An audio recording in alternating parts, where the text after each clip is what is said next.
Pretty spiritual. Hello and welcome back to another episode of Pretty Spiritual. Hey hun, how are you? Hey hun, I'm good, thank you. How are you? I'm good, thank you. Good. So, tell me, the last week, talk to me about the low vibes and high vibes. Low vibes, high vibes. Okay, so low vibe for me this week, I can be very, very scatty with remembering things. It's just part of my ADHD.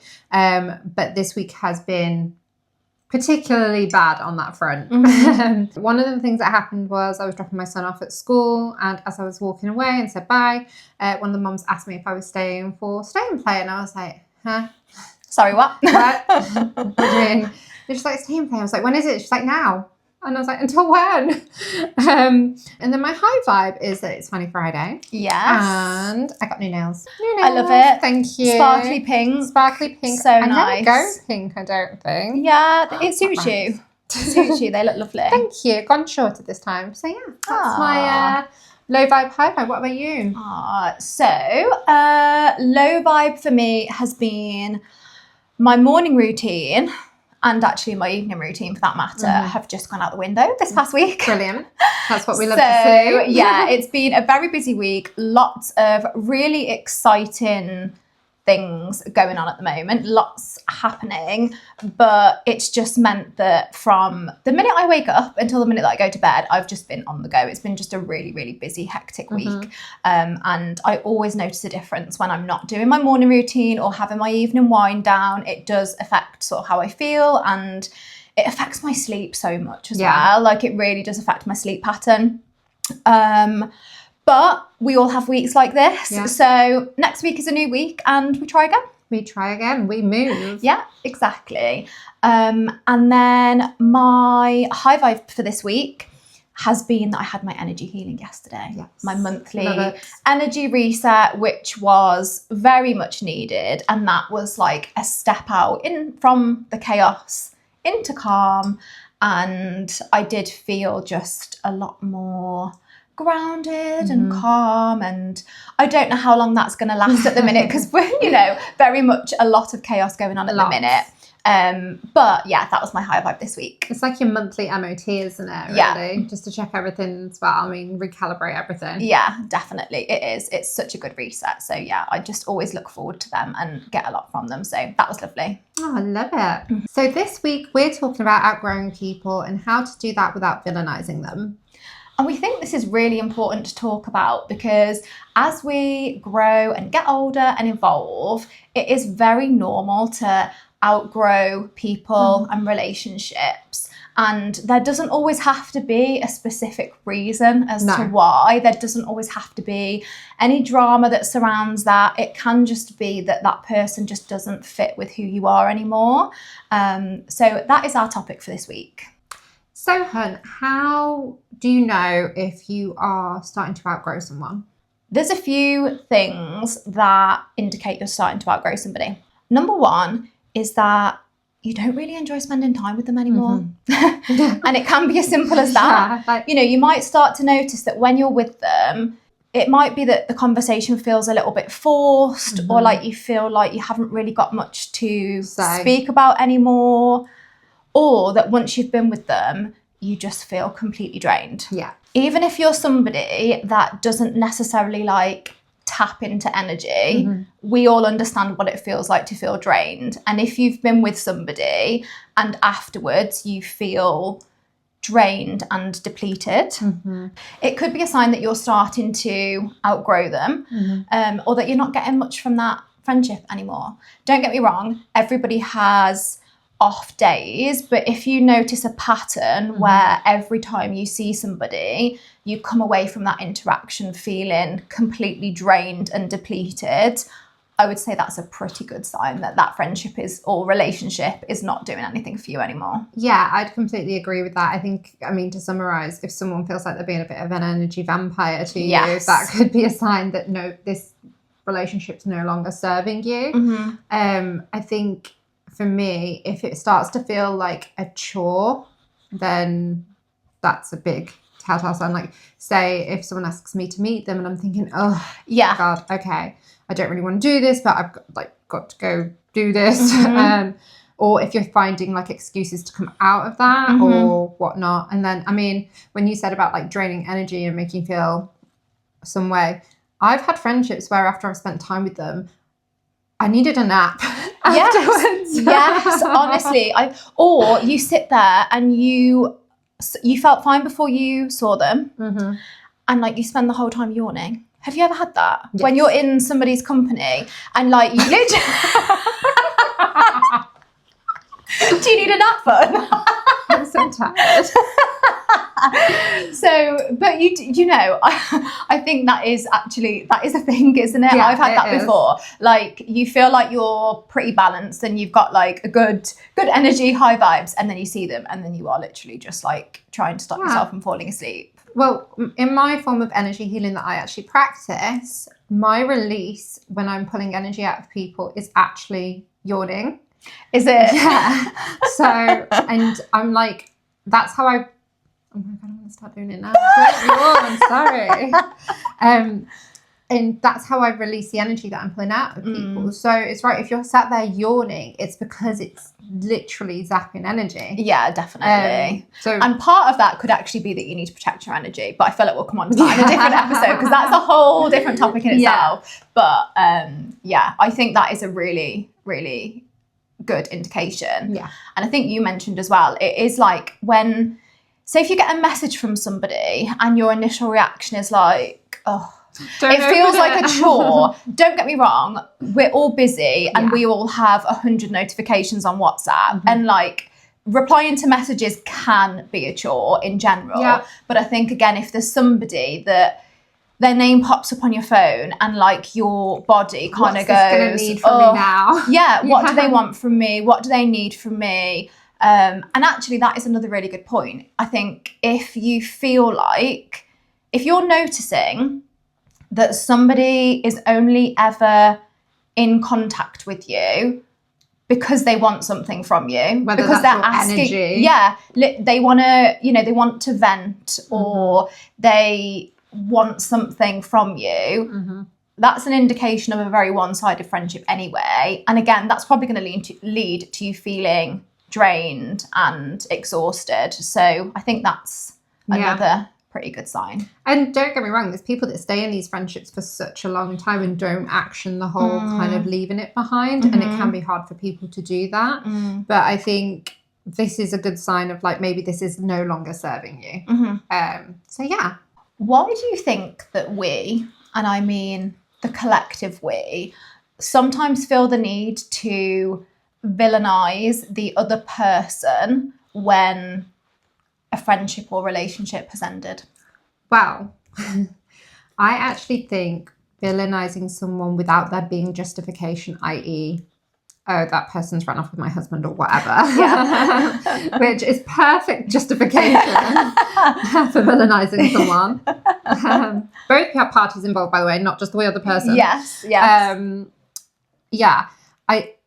I genuinely think that this comes from a place of, it's more a reflection on that person than the person they're villainizing, because those are some internal feelings that someone is not processing. And if it is, say, something less minor, less minor compared to the example I've just given, it's like you should be able to walk away from a relationship with peace and not in your head create this enemy, really like, hard done by, this person's done this to me. You should be able to say, this no longer serves me, I'm walking away from it, and that's my boundary. And I do think if you are villainizing someone in your head because of things that the way that they are, or why the friendship is obviously no longer there, there's a call for some kind of shadow work there and some reflection.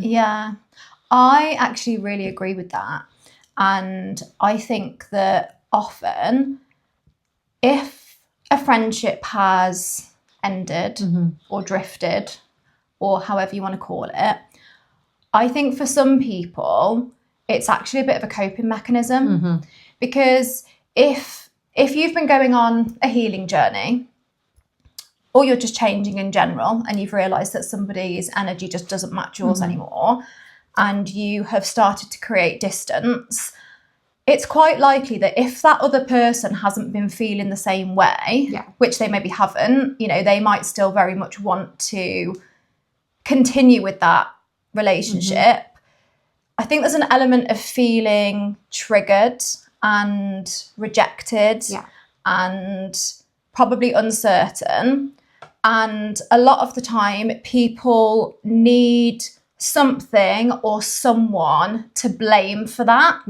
And I'm not saying that from a place of judgment. I'm saying that more from a place of compassion, because they may have no idea why this has happened, and genuinely they're not consciously saying I'm going to villainize you, but it's almost like, you've wronged me, like we were friends and this has happened and I don't understand. You've just stopped talking to me, and why has this happened? And I think a lot of the time not everyone has a level of self-awareness where they can see why that has happened. So I think actually, if you are somebody that is being villainized by somebody else, as difficult as it is, I think you have to try and look at that from their point of view and show them a level of compassion, which you can do from a distance, by the way. I don't mean, get them back in your life, but from a distance, I knock on their door and be like, excuse me. I think you can still be compassionate and still be respectful, but kind of own the fact that, I probably have triggered them. I probably have triggered something in them, and that's why they're acting that way. Okay. So would you say it's still possible to kind of feel grief and other emotions similar to like that when you're stepping away from someone? And I guess the word I was looking for is like nostalgia, basically. Yeah, definitely. And I think this is particularly relevant if it's somebody that you have got quite a long history with. So if you've got somebody that was a childhood friend, for example, and you've maybe grown up together and you've got loads of really like happy and fond memories, but as you've got older, maybe your lives have changed, you've changed, that perhaps that friendship has kind of come to a natural end. I think that is such a blend of emotions, because there is an element of real grief for that relationship, because it's kind of like, that person was such a big part of my life for such a long time. It's like in a romantic relationship, like you go through all of the emotions, don't you? So I think it's very normal to experience grief and experience nostalgia, but also know that it's what's best for you. And I think that this is where not villainising somebody and almost parting ways as peacefully and gracefully as you can and amicably is the best thing to do, because I think then once time has passed, you genuinely can look back on those times and think, do you know what? I had a great friend. I had a great childhood friend in this example. We have some great memories together. We had some really fun times.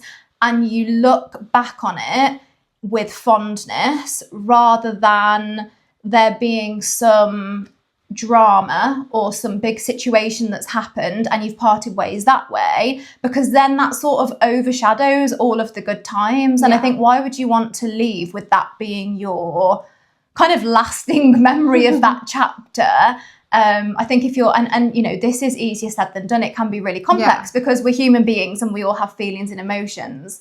But I think if you're able to kind of separate the emotion out of it slightly and just reflect and accept that some people are there for a chapter, some people are there for the whole story, and that's how life's meant to be. I mean, from a spiritual point of view, what I would say is that not every relationship is a life contract. Yes.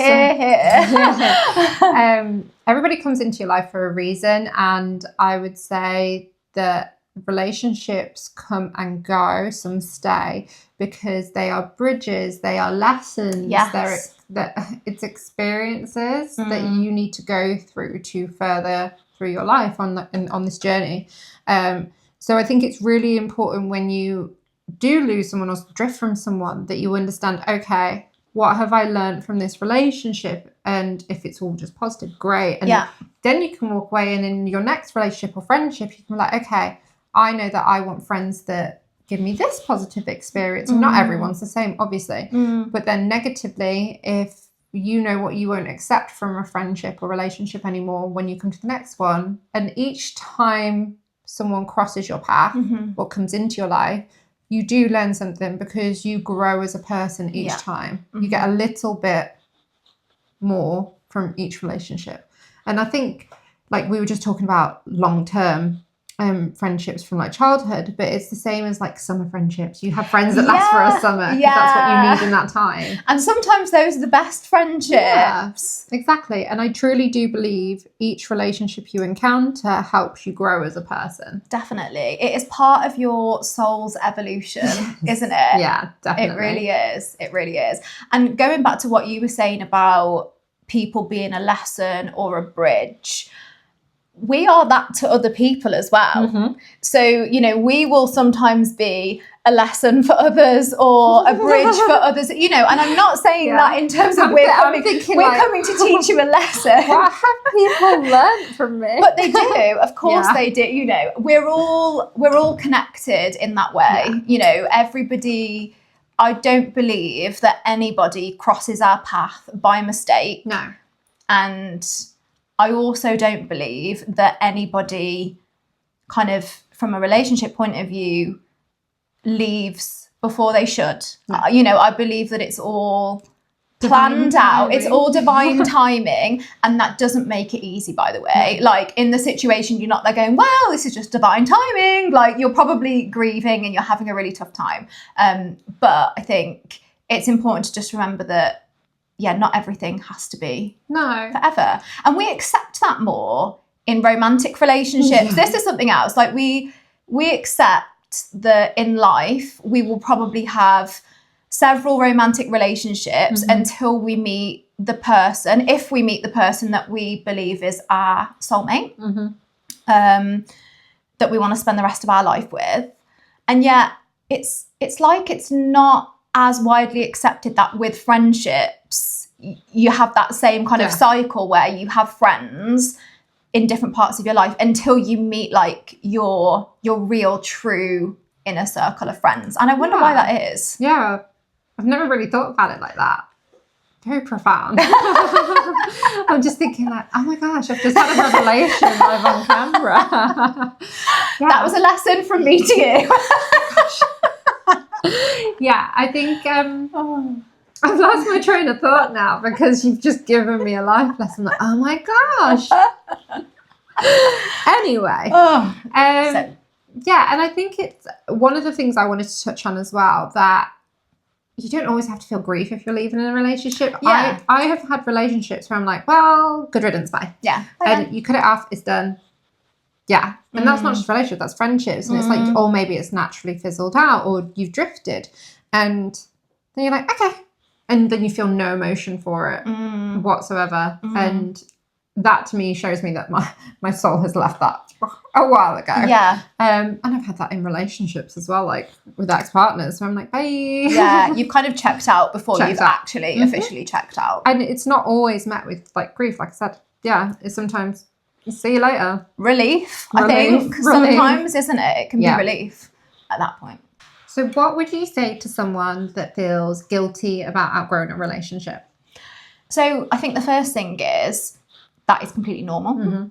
It's completely normal to feel guilty when you're outgrowing a relationship. I think that is part of the kind of cycle process that you go through when you come into that realization. So that's the first thing.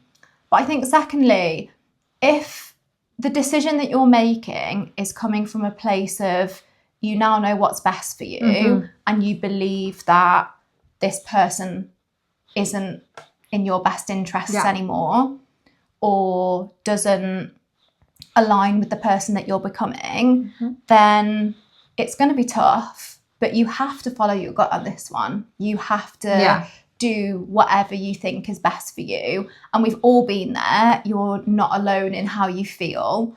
And, you know, there will always be people that kind of try to cling on to past versions of you and may not understand why you're distancing yourself, or that people lack of acceptance. Yeah, it is. It's a lack of acceptance. And that can be really challenging.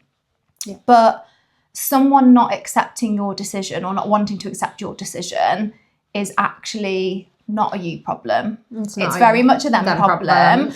But I say that with love, and you can still part ways with somebody and wish them nothing but the best, and wish them love and wish them peace and wish them happiness. And if that's how you part ways with somebody, then I think that really sets the tone for the direction that you're going in, and how they choose to respond is entirely up to them. But you know that you've been true to yourself, and you're also being as kind to them in the process as well. You've done your part. Yeah. So I feel like that's been quite a heavy session today. We've gone quite deep today in terms of what we talked about. Yeah, but it felt good. It almost felt like a release. Kind of almost like you're acknowledging all of those past relationships you've left behind. Definitely. And we're sending love to everyone. We are sending so much love. Yes. So before we wrap things up, let's switch gears slightly and talk about what is happening in the universe over the next week. So on March 19th, we have a new moon in Pisces, which is all about spiritual connection, intuition, and renewal. Oh, so what should we be doing at this time? So this new moon's a time of manifestation, so bringing in. So the spiritual connection, the renewal, and the intuition are the themes of this moon. So I would center any manifestation, goal setting for the next kind of lunar cycle around those themes. But yeah, really strong, powerful time for manifestation. Oh, okay. Yes. And on March 20th, the wheel turns and we are going into Ostara, which is better known as Spring Equinox. Yay! Oh, cannot wait for Spring Equinox. It feels like it's been a long time coming. It's been a year. Yeah, it has. It really has. And I think we'll probably talk about that in more detail on the next podcast, won't we? Yes, we will. Thank you so much for joining us on another episode of Pretty Spiritual. If you've enjoyed hanging out with us, don't forget to like, subscribe, or comment on the platform that you're using. We hope to see you on the 24th of March for the next episode of Pretty Spiritual. Pretty Spiritual.